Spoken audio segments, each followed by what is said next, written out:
G'day everyone, hope your day is going well. This is more of an off-the-cuff video. I just saw an X post that kind of triggered me to make a video real quick, and it's about this guy called Gout, and specifically a post I saw from Celine the Machine, quoting a post from another guy, Sid Viscus. The post showing Gout as the quote-unquote first Aussie to break the 20-second barrier in 200 meters, when, well, obviously the guy isn't an Australian, but I'll get to that. As Sid was quoting another post from Celine in that post of his, where she was critiquing the fact that now New South Wales has options for driving tests to be in different languages, which is just beyond stupid, okay?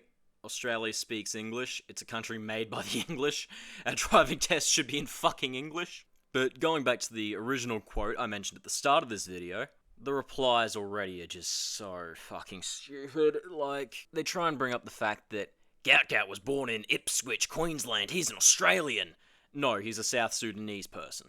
One reply from this guy here saying, he was born here, champ, and Celine replied with, if I was born in a stable, it doesn't make me a horse, which is a pretty common sense thing to say. I mean, take a look at Jared Taylor. This guy's white as fuck, okay? He was born in Japan. Is he Japanese? Fuck no.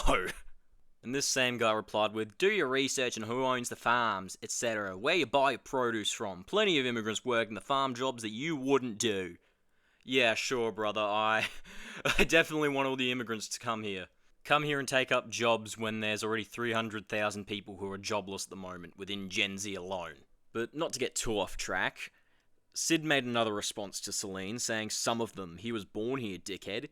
And again, Celine said, if I was born in a stable, it wouldn't make me a horse, would it? And Sid responded with, pretty sure someone born in Australia is an Australian, you carrot. And Celine replied with, so if I was born in China, would that make me Chinese? And Sid responded to that with, you're confusing ethnicity with nationality, for fuck's sake. Regardless, the thread seems to end there, and Celine pretty clearly won that argument. I mean, need I remind you all of Jared Taylor, okay? The guy was in Japan, went to school there until he was 16. Is he Japanese? No, he is not. Is Rishi Sunak British? Is he an Englishman? No, he is not. Okay? Is Gout an Australian just because he's born here?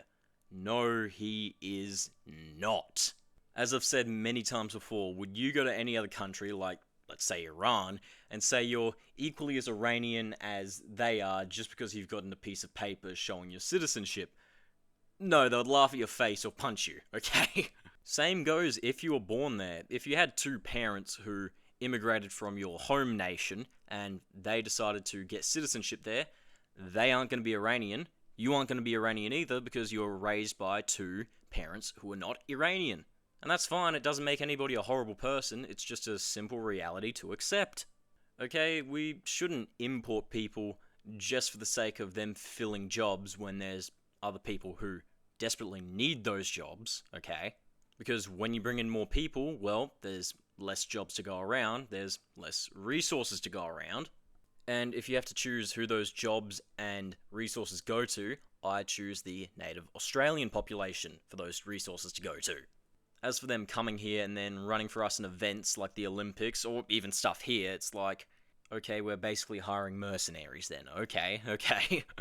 Regardless, the key takeaway here should just be that Australian identity isn't civic, it isn't something you just get from a piece of paper or being born here, it comes from your heritage, okay? Apart from that, go follow Celine on X, as well as follow, and make sure to like and subscribe, not many of you do, so far, and keep an eye out on my next video, because it's going to be far longer than this one. It touches on a few things like identity and a little thing called cultural Marxism. I'll leave it off there. So, with that, I hope you have a good day.